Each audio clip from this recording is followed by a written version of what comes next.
anniversary to Eagle Broadcasting Corporation. This is Sister Gladys Reyes Someru, and we wish you more years to come.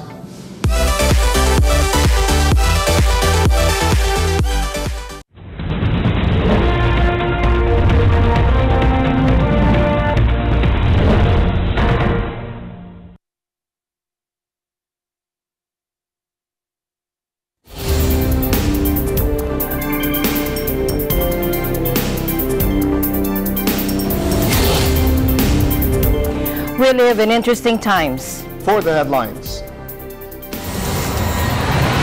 Specially invited foreign journalists gathered in North Korea to witness the slated destruction of the reclusive regime's nuclear test site, a high-profile gesture on the road to a summit with the U.S. that Donald Trump now says might not happen.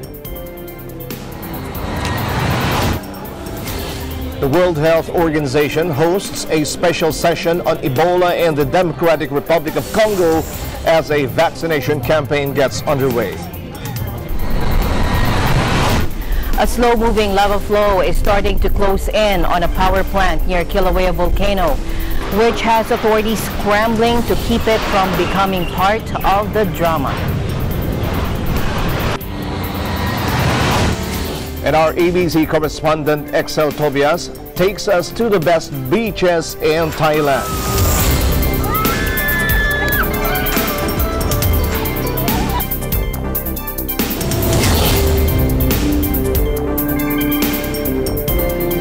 Good evening, everyone. I'm Alma Angeles. Welcome to the program.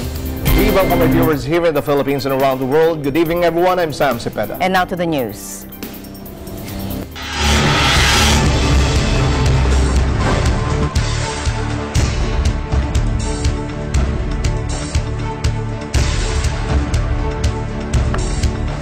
U.S. President Donald Trump warned that his landmark summit with Kim Jong-un may be delayed.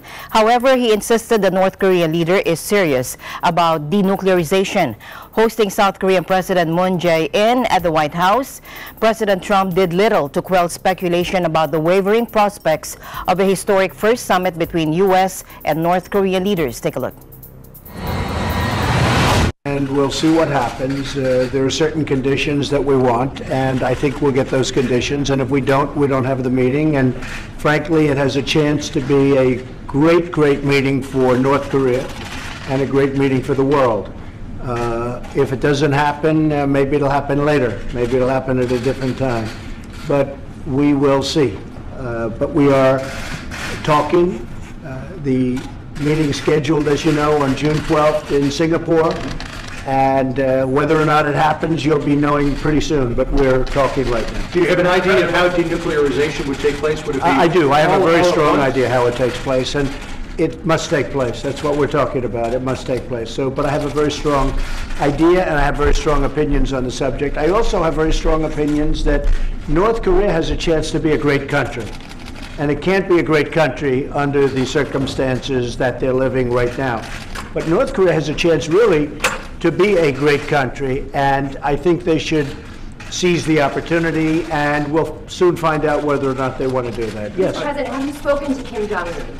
I don't want to say that. Do you trust Kim Jong-un going into these negotiations? There's no reason to discuss that. I can say this, that for a short period of time, we've been dealing with North Korea, and it's been a good experience. We have 3 hostages back. They're home. They're living with their families. They're very happy. And so I can only speak for a very short period of time, but it's been a relationship that seems to be working, and we'll see how long it continues to work. Hopefully it's going to work for a long time, John. Unrelated, Mr. President, can you tell us more about your meeting with Rod Rosenstein and Director Ray yesterday? No, it's just a very routine meeting. As you know, the Congress would like to see North Korea's willingness to denuclearize, the very basis for the talks, was recently plunged into doubt when the government denounced U.S. demands for unilateral nuclear abandonment. Pyongyang also canceled at the last minute a high-level meeting with the South in protest over joint military drills between Seoul and Washington. President Trump suggested that the North Korean leader's apparent about-face and attitude now may have been influenced by Chinese President Xi Jinping. There was a difference when Kim Jong-un left China the second time. And I think they were dedicating an aircraft carrier that the United States paid for. Okay? Because we paid for a lot that was built in China. Do you think China may be discouraged? No, but I think that President Xi is a world-class poker player. And I'd probably maybe doing the same thing that he would do. But I will say this, there was a somewhat different attitude after that meeting, and I'm a little surprised. Now, maybe nothing happened. I'm not blaming anybody, but I'm just saying maybe nothing happened and maybe it did. But there was a different attitude by the North Korean folks when after that meeting. So I don't think it was a great meeting. Nobody knew about the meeting. And all of a sudden, it was reported that he was in China a second time. The first time everybody knew about. The second time it was like a surprise. And I think things changed after that meeting. So I can't say that I'm happy about it.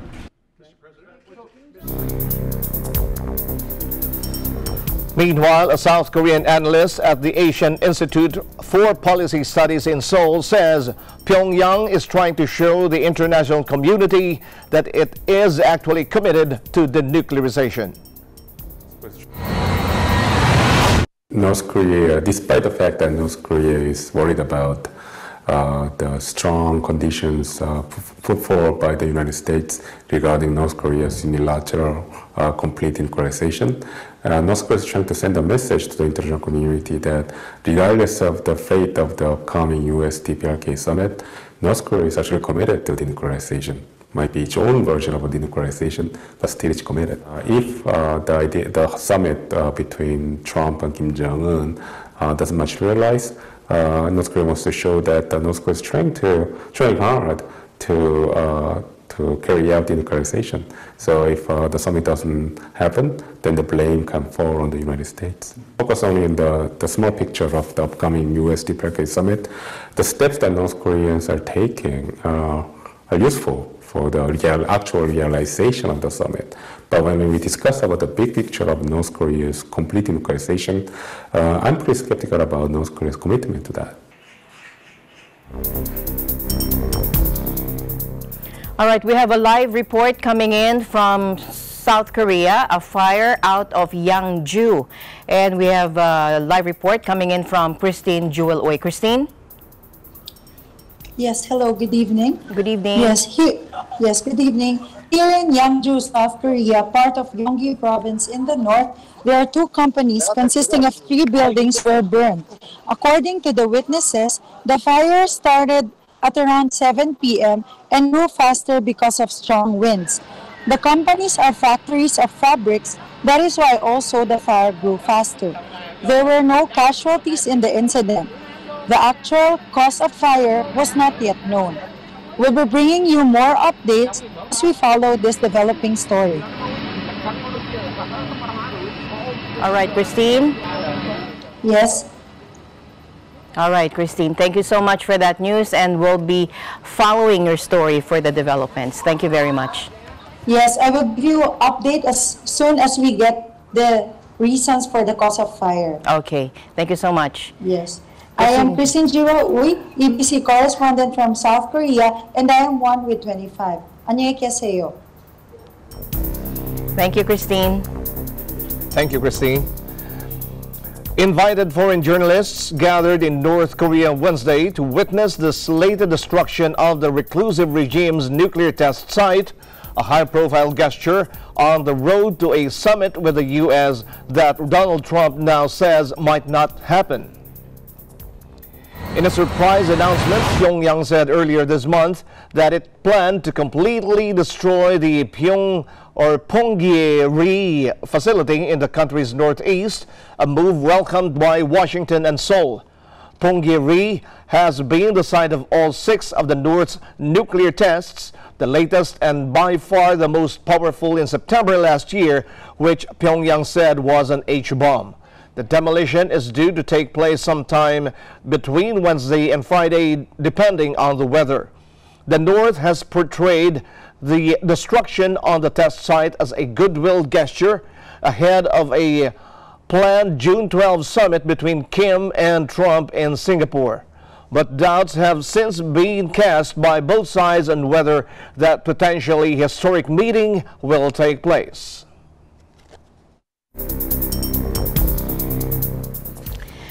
In other news, Venezuela's Nicolas Maduro ordered the expulsion of U.S. diplomatic representative Todd Robinson within 48 hours after Washington imposed new sanctions over the disputed presidential election there. Take a look. He declarado persona no grata y anuncio su retiro en 48 horas del encargado de negocios de Estados Unidos de Norteamérica, el señor Todd Robinson, y del jefe de la sección política, el señor Brian Naranjo. The Venezuelan president declared U.S. charge d'affaires Todd Robinson and deputy head of mission Brian Naranjo persona non grata. The White House branded the vote a sham, and President Trump issued an executive order limiting Venezuela's ability to sell state assets, heightening pressure on Maduro's cash-strapped government. In his speech on Tuesday, President Maduro angrily rejected the U.S. move, saying he repudiates all the sanctions. The latest U.S. sanctions on Venezuela appear to target in part Citgo, a U.S.-based oil refiner owned by Venezuela's state oil company, PDVSA.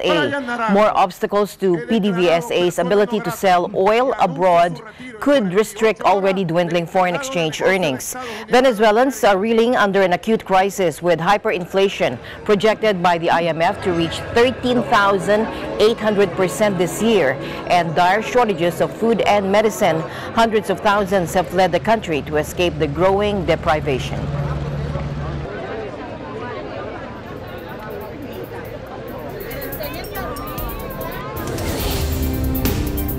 Eagle News International will be right back.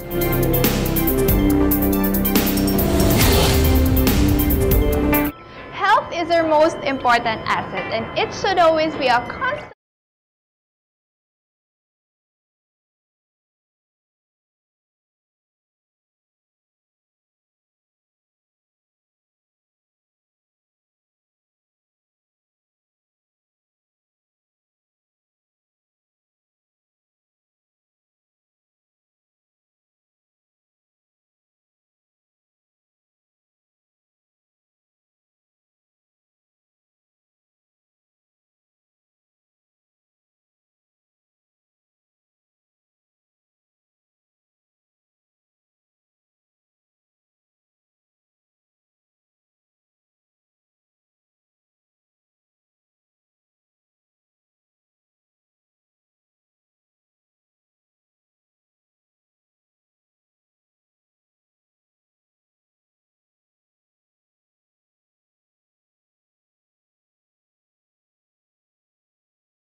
Wild, Wild West. That's how one Philippine cabinet official described Boracay, which has been closed for rehabilitation since April 26, after President Rodrigo Duterte declared a state of calamity on the top tourist destination. Our ABC Hawaii correspondent Alfred Acenas has the highlights of that speech. Interior and Local Government Officer in Charge Eduardo Anio presented an update on Boracay during a town hall meeting hosted by the Philippine Consulate General in Honolulu last weekend. The temporary closure will give Boracay Island the time to heal and recoup its marine structures, original features, corals, pristine waters, and its ecosystem in general. It is inevitable that the island of Boracay needs time and space to recover and recoup lost glory. Piecemeal rehabilitation is no longer feasible, since it is inconceivable to be undergoing road repairs, improvement of drainage, fixing problems in the sewage system, and demolition of illegal structures, among others. Anyo stressed that, once upon a time, the island getaway had lots of potential to boost the Philippines' tourism industry. Supposedly, Boracay should be our version of the Waikiki Beach. In 2003, it was featured in Time magazine that, bago pa lang yung Boracay, wala pang mga structures. Sabi ng Time magazine, Boracay will be the next world tourist destination. But unfortunately, we did not have any plan on how to develop Boracay to be a tourist world-class destination. However, various problems began surfacing but with little or no intervention. Actually, in 2008, na-reach na natin yung carrying capacity, which is about 30,000. 30,000 lang dapat ang carrying capacity niya. But now, in one day, in Boracay, there are 110,000. So times 4. So nagkaroon ng maraming building. The DILG-OIC even presented some disturbing statistics. We need to warn that some of his statements might be too graphic for some of our audience. A human being produces 2.5 kilos of waste every day. So 110,000 is about 110 to 115,000 tons of waste every day. The local government can only haul 30 tons a day. So meron pang 60 tons accumulation every day. Ang tawag nga natin sa Boracay, Smoky Mountain with a beach. The establishments were hoarding the waste. Tinatago nila yung waste. Pagdating ng gabi, binubomba nila para ilabas. Because they're not connected into the sewerage system. Out of the 1,080 establishments that we have audited, only 18% were connected to the sewerage system. The others, they're throwing it to the sea or connected to the drainage system that is intended for the flood or for the rainwater. So, what are some of the government's plans for rehabilitation? That is why we are now doing massive simultaneous demolition. And then the road, we are widening the road. The road is only just 6 meters, 3 meters for each lane. So now we are doubling it into 12 meters para meron tayong sidewalk and bicycle lane. What we want to do in Boracay is make walking as the primary mode of transportation. And the second is biking, and the third will be the use of e-tracks. Out of the 9 wetlands, only 4 remain. The 5, tumayo ang mall, tumayo ang hotel, restaurant. They just destroy the wetlands. So we will restore the wetlands. There were 7 key result areas or milestones that Anyo stressed. Those included providing social safety nets, ensuring health and sanitation, decongestion, and enforcing the rule of law, all of which his department aims to accomplish by the target date of October 26, 2018. Within that 6 months period, we hope to present to the President, to the public, that we have accomplished our job, and again, Boracay is back to its pristine state as before. Thank you. So it's a wild, wild west in Boracay. Reporting from Honolulu, Hawaii, I'm Alfred Acenas for Eagle News. I'm one with 25. All right, that was from the DILG, Mr. Eduardo Año. Meanwhile, a slow-moving lava flow is starting to close in on a power plant near Kilauea volcano, which has authorities scrambling to keep it from becoming part of the drama. Take a look. Officials said there was no immediate threat to the Puna Geothermal Company, a 38-megawatt plant run by the state of Hawaii. Still, cracks near the Puna Geothermal Company are active and producing lava that slowly flows into the property, which destroyed the old Hawaii Geothermal Project in an area adjacent to the PGV. As a precaution, flammable chemicals were removed from the plant and the wells were filled with cold water. For now, there's a steam release. Civil Defense also indicated that the constant eruptions from crack number 22 continue to feed another dangerous lava channel that goes to the ocean. When fiery lava hits water, it produces acid fumes, a phenomenon called laze, a word in English formed from the terms lava and haze. It's a mixture of hydrochloric acid, steam, and small particles of volcanic glass. Kilauea is one of the most active volcanoes in the world and one of the 5 on the big island of Hawaii. It erupted last May 3, forcing the evacuation of 2,000 people from their homes located on the mountain.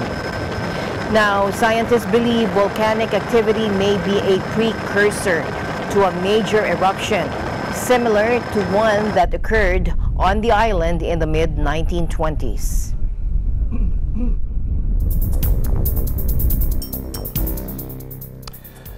Amnesty International said in a report that Rohingya militants massacred Hindu villagers during last year's uprising in Myanmar's Rakhine state.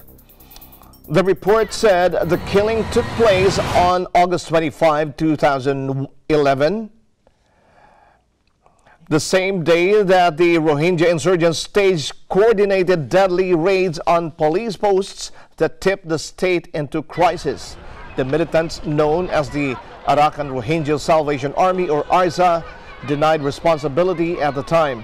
But Amnesty International said that a new investigation had confirmed the group killed 53 Hindus, execution style, mostly children, in the Ka Maung Sikh village cluster in northern Maung Dao. Citing interviews with 8 survivors, the rights group said dozens of people were rounded up, blindfolded, and marched out of town by masked men and Rohingya villagers in plain clothes. David Matheson, a former human rights researcher who is now an independent analyst based in Myanmar, said that while the Amnesty International findings confirm reports of ARSA's brutality, it did not justify the army's systematic driving out of the Rohingya people.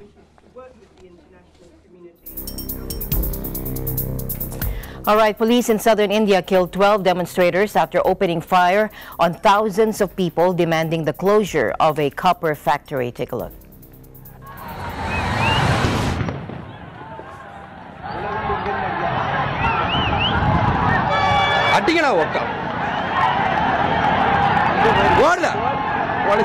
Now, clashes between police and protesters took place on May 22nd in Tamil Nadu's coastal city of Tuticorin. For months, residents and environmentalists have been calling for the closure of the Sterlite copper plant owned by London-based Vendata Resources. The protest took a violent turn as people waving black flags stormed the district government headquarters and apartments for Vendata employees. Police reportedly opened fire when protesters set cars on fire and then threw stones at officers. Demonstrators claim Sterlite copper is a major source of pollution and threatens the health of Fisheries. The plant has been closed for 2 months because local health pollution officials said it's not adhering to environmental rules. Vendara has denied all the allegations against it and says it plans to double the capacity of the plant.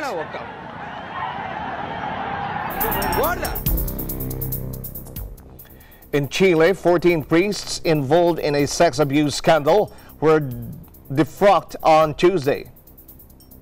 Nicknamed the Family, the group of priestly offenders committed sex abuses with young people, including minors, churchgoer Eliza Fernandez told Channel 13 last week. A priest said in that report, aired last week, that the group formed a sex abuse ring a decade ago and engaged in sex acts with no regard for whether were minors or of age. In addition, offenders use social media to control their interactions with the victims and use church money for trips abroad, and as well as expensive cars or car services with young friends, the report added. Just Friday, 34 Chilean bishops announced their resignation over the child sex abuse scandal. On Thursday evening, Francis promised changes to the Chilean church to restore justice. However, a letter distributed by Francis during the meeting saw the Pope go much further in his indictment of the Chilean church. In the letter, which was leaked to Chilean broadcaster T13, Francis evokes crimes and painful and shameful sexual abuse of minors, abuses of power and conscience by ministers of the church. The letter also advocated the dismissal of certain prelates and called for roots of abuse within Chile's elitist and authoritarian church to be examined. However, despite the harsh words, the Pope has yet to formally announce whether he will accept the resignations.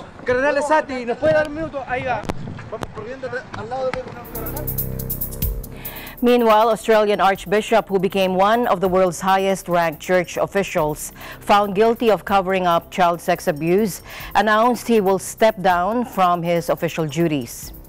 Adelaide Archbishop Philip Wilson, 67, was accused of concealing abuse in the 1970s by notorious pedophile priest Jim Fletcher in New South Wales State by failing to report the allegations. He denied the charges but was found guilty by a Newcastle court this week of concealing a serious indictable offense of another person. Wilson, who faces up to 2 years in jail, said Wednesday he was stepping aside from his church duties while he weighs up the magistrate's verdict. Wilson's legal team had made 4 attempts to have the case thrown out, arguing his diagnosis of Alzheimer's should preclude him from trial, even though it didn't prevent him retaining his position in the church. Sentencing will be at a later date, and the Archbishop on Wednesday left the door ajar for a formal resignation as the case unfolds. The search for Malaysia Airlines flight MH370 will end next week, the country's transport ministry said Wednesday. More than 4 years after the plane disappeared in one of the world's greatest aviation mysteries. The Malaysia airline jet disappeared in March 2014 with 239 mostly Chinese people on board while en route from Kuala Lumpur to Beijing. No sign of the plane was found in a 120,000 square kilometer sea search zone, and the Australian-led hunt, the largest in aviation history, was suspended in January last year. The former Malaysian government struck a no-find, no-fee deal with exploration firm Ocean Infinity to resume the search in an area north of the original zone that scientists now believe is the likeliest crash site. The search started in January, and Ocean Infinity stands to make as much as $70 million if the jet is found. However, Malaysia's new government, which came to power after a surprise election victory on May 9, said they may not continue the deal. The new administration has said the country's finances are in bad shape, partly due to allegations that billions of dollars were looted from a state fund by ousted leader Najib Razak and his cronies.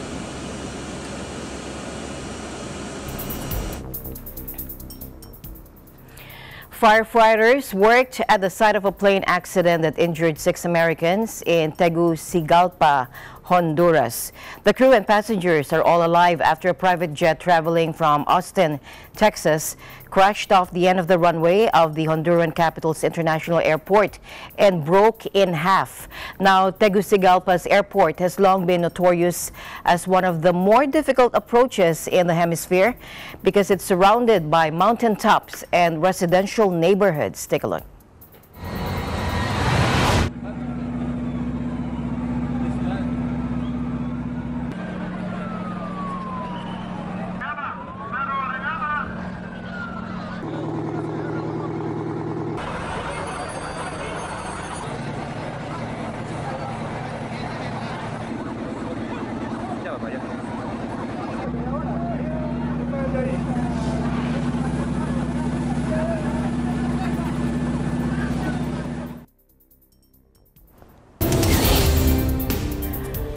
All right, we'll be back after this short break. Stay tuned.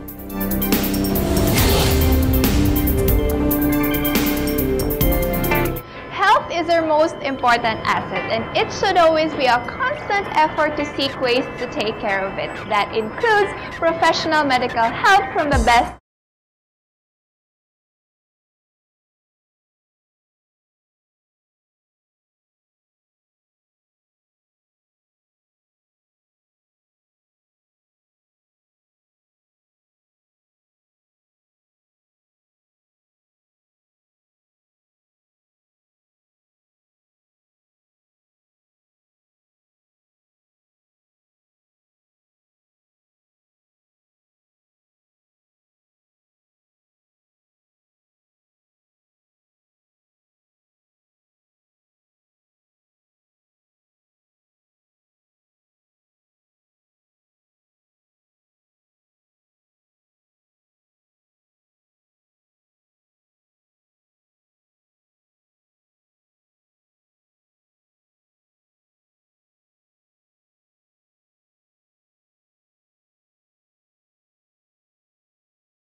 U.S. President Donald Trump said Tuesday that as a favor to China, his administration was considering a fresh set of penalties on embattled Chinese company ZTE to replace crippling sanctions imposed last month that threatened to put the firm out of business.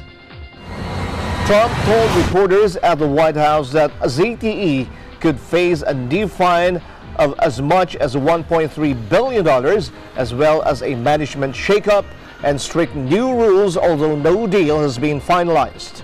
Reports of a compromise on ZTE sparked an immediate negative reaction on Capitol Hill, where top Republican and Democrat senators denounced it and one vowed to block it. ZTE was fined $1.2 billion in March 2017, but last month Washington banned the sale of crucial U.S. components to the company after finding it had lied multiple times and failed to take actions against employees responsible for sanctions violation on Iran and North Korea. Trump said the harsh sanctions on ZTE hurt U.S. firms that supply components to make cell phones. Well, again, ZTE buys a tremendous amount of equipment and parts for their telephones. They're, as you know, the fourth largest in the world. And they buy them from American companies. So immediately when I looked at it, it was my administration that closed them down. But when I looked at it, I said, you know, they can pay a big price without necessarily damaging all of these American companies, which they are, because, you know, you're talking about tremendous amounts of money and jobs to American companies. So I envision a very large fine. I envision perhaps new management, new board of directors, very tight security rules. But we caught them doing bad things. We caught them, not anybody else. We caught them doing bad things. And we essentially made it so difficult that it was shut down. By shutting them down, we're hurting a lot of American companies, really good American companies. And I will tell you, don't think that we didn't hear from them by shutting down this massive phone company. So what I envision is a very large fine of more than $1 billion, could be $1.3 billion. I envision a new management, a new board, and very, very strict security rules. And I also envision that they will have to buy a big percentage of their parts and equipment from American companies.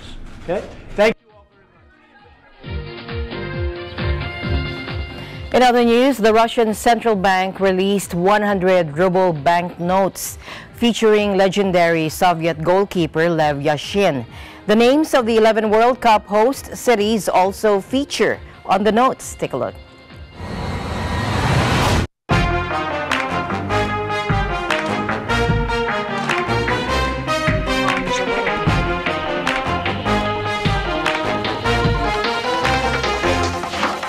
Мальчик с футбольным мячом в руках смотрит на легендарного футболиста вратаря Яшина, мечтая повторить его замечательные спортивные подвиги. Банкноты станут хорошей памятью, сувениром как для российских болельщиков, так и, естественно, для гостей чемпионата.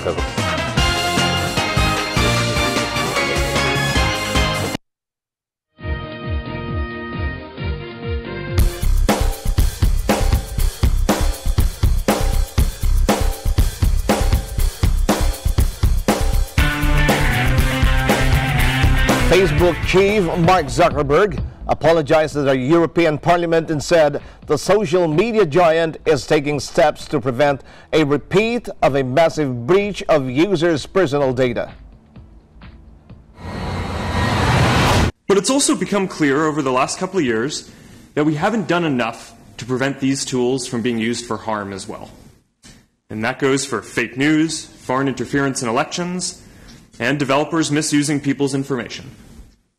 We didn't take a broad enough view of our responsibility, and that was a mistake, and I'm sorry for it. In addition to the Cambridge Analytica scandal, Zuckerberg addressed issues related to the GDPR, a general data protection regulation, a law going into effect in the EU on Friday, May 25. Overall, Zuckerberg's testimony before the European Parliament was very similar to his testimony before Congress. Lawmakers got a direct shot at Zuckerberg, and he delivered a set of highly practiced remarks to assuage their fears. However, he did also go into details on how Facebook intends to comply with the GDPR, an issue he didn't have to broach with U.S. lawmakers. About the overall ecosystem, and a number of you asked when we expect to be fully compliant with GDPR regulations. We do expect to be fully compliant on May 25th, so in 3 days from now. We've had a large team working on this inside Facebook to make sure that we're compliant. Only last month, Zuckerberg sat in Congress avoiding giving straight answers to basic operational questions.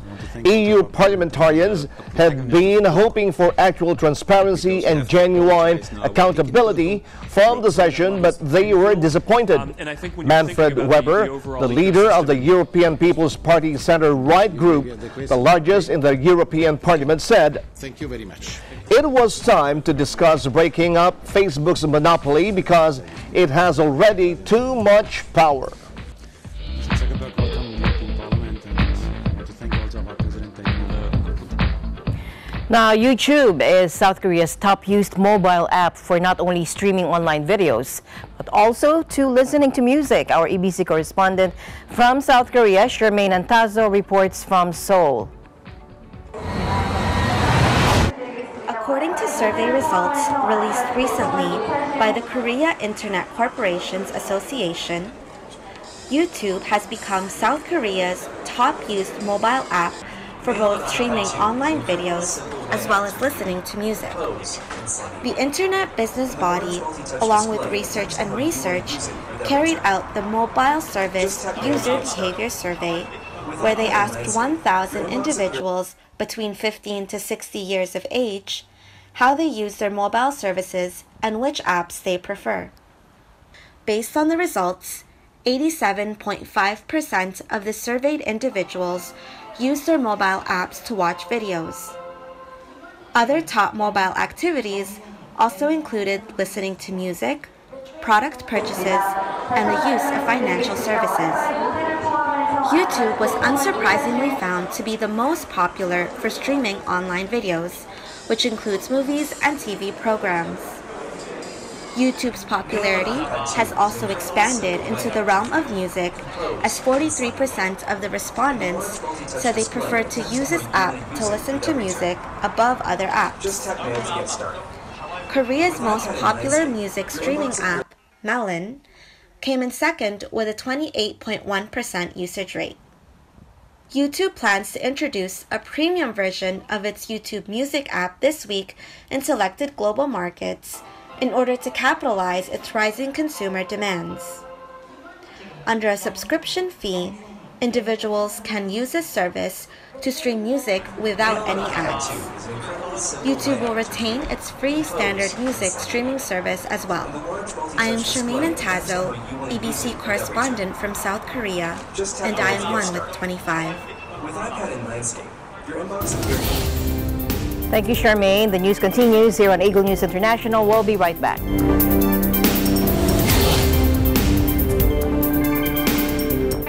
Health is our most important asset, and it should always be a constant.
Heavy rainfall has caused flooding in Mogadishu, killing at least 18 people and displacing 301 families, according to the Somali government.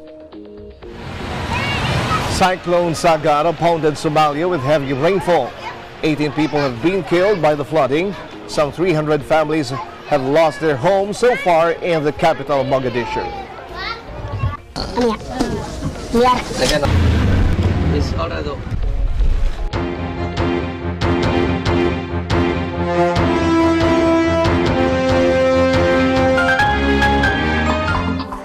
Congo's health ministry announced 6 new confirmed Ebola cases and 2 new suspected cases as vaccinations enter the second day in an effort to contain the deadly virus in a city of more than 1 million. Dozens of health workers in the northwestern provincial capital, Mbandaka, have received vaccinations amid expectations that some will be deployed to the rural epicenter of the epidemic. Frontline workers are especially at risk of contracting the virus, which spreads in contact with the bodily fluids of infected people, including the dead. One of the world's most notorious diseases, Ebola, is a virus-caused hemorrhagic fever that in extreme cases leads to fatal bleeding from internal organs, the mouth, eyes, or ears. Director of the Africa Centers for Disease Control and Prevention said communication is vital for a successful vaccination campaign against Ebola.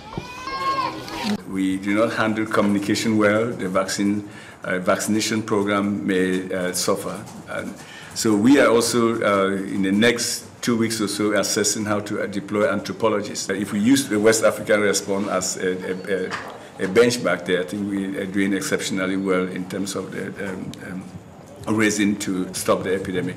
The emergency and urgency is to vaccinate since it's safe and it's been shown to be efficacious, and then we conduct additional studies to understand the genetics of what we are dealing with, the viruses we're dealing with, how closely they are matched with the vaccine.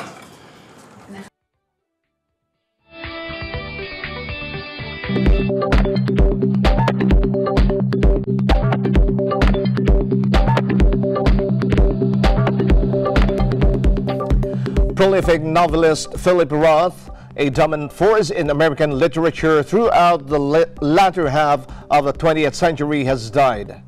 He was 85 years old. The New Yorker magazine first reported the death of Roth, who won the 1998 Pulitzer Prize for Fiction for his acclaimed novel American Pastoral. The New York Times confirmed the death of the late writer, who lived in New York and Connecticut, citing a close friend.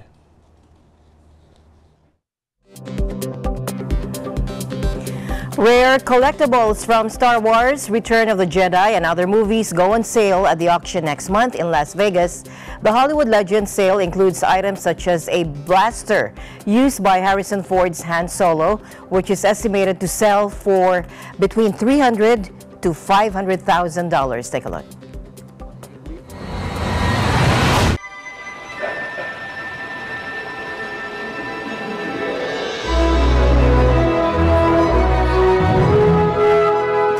Years ago, Return of the Jedi, Han Solo, Harrison Ford with the Han Solo blaster, coming directly from the creative director James Shoppy. That's hugely important. This will sell for huge money. We estimated $300,000 to $500,000. And then we have the Scout blaster, also from the same movie, Return of the Jedi, $25,000 to $35,000. Again, these are conservative auction estimates. They want to own this because, wow, to covet something like this and to boast to your friends at dinner party, you produce this blaster from Star Wars. It's a wow factor.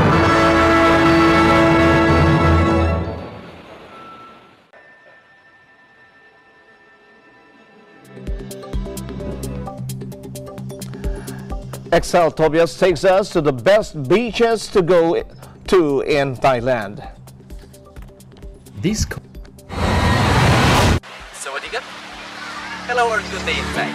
Phuket is widely known for its crystal clear, aquablue water, and white sandy beaches, which is why tourists flock all year round to this part of Thailand to enjoy not only the beauty of beaches but also the activities in its paradise island. Join me as I take you on a tour to see the most famous beaches in Phuket.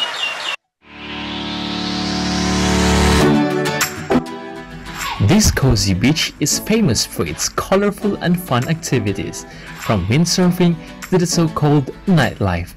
Patong is also popular with its various restaurants and souvenir shops, but be advised that this place is crowded.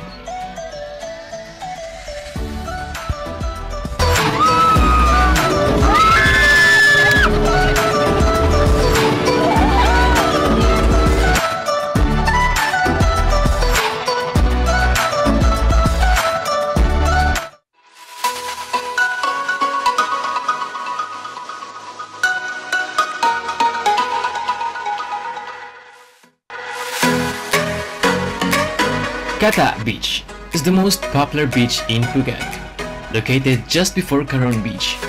It enjoys a superb large white beach with an incredible blue sea, a nice island standing in the middle of the bay that makes great sunset photos, with less crowd than Patong. It's also a good place once to play and enjoy surfing.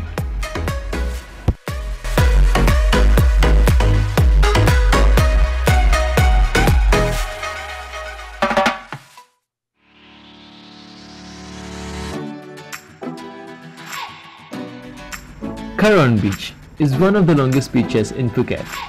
Caron enjoys a huge stretch of white sand with a decent choice of dining and nightlife. And yet it never seems to draw crowds of tourists, which might actually be a good thing. The beach is also known to make a fun and squishy sound when walking in the sand.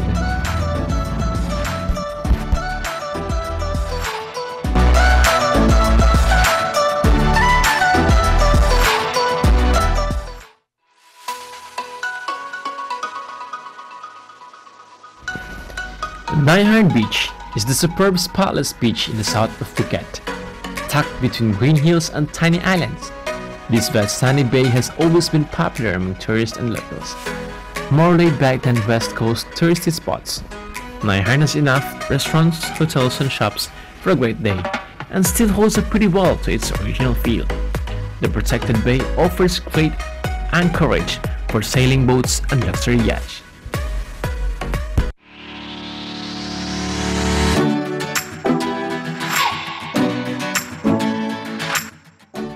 Yanoi Beach is just a small beach, yet it's beautiful enough to visit. You can go swimming, or even you can enjoy kayaking and snorkeling here. Dutch roofed restaurants serve all the usual Thai foods, nothing fancy, but you can have a cold drink and eat with your feet in the sand. And this is only enough to stop for a break. You can find Yanoi Beach between Windmill Viewpoint and Front of Cape Viewpoint.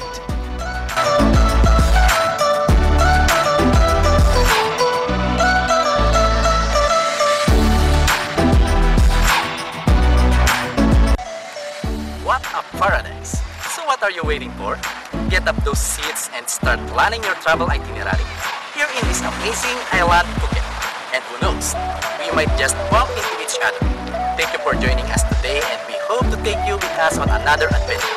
Till next time, from Phuket, Thailand, this is Excel and I am one with 20. Thank you, Excel Tobias from our EBC Thailand Bureau. Yeah. Thank you, Excel.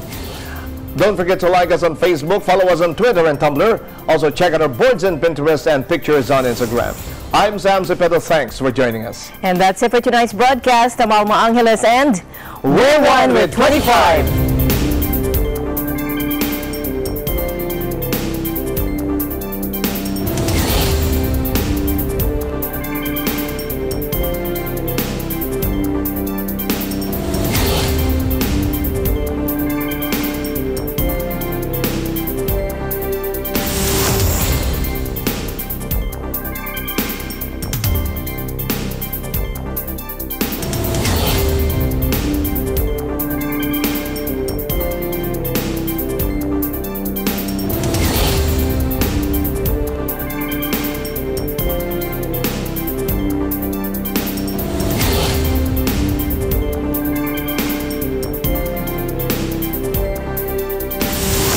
Eagle Broadcasting Corporation marks its 50th year. It is conducting several activities under the theme EBC Cares, enabling a better community. Health and nutrition are key factors on child's learning and well-being.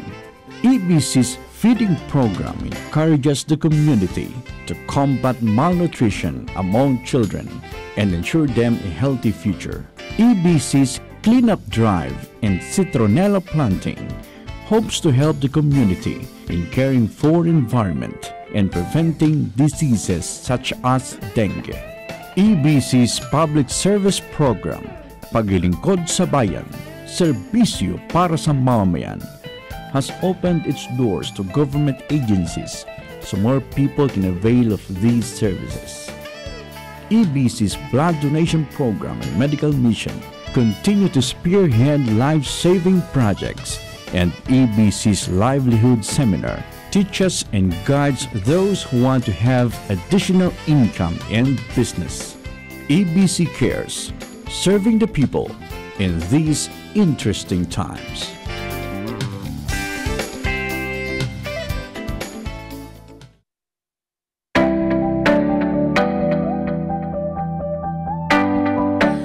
It's me, Janelle Salvador, and I would like to greet Eagle Broadcasting Corporation a happy 50th anniversary. More power!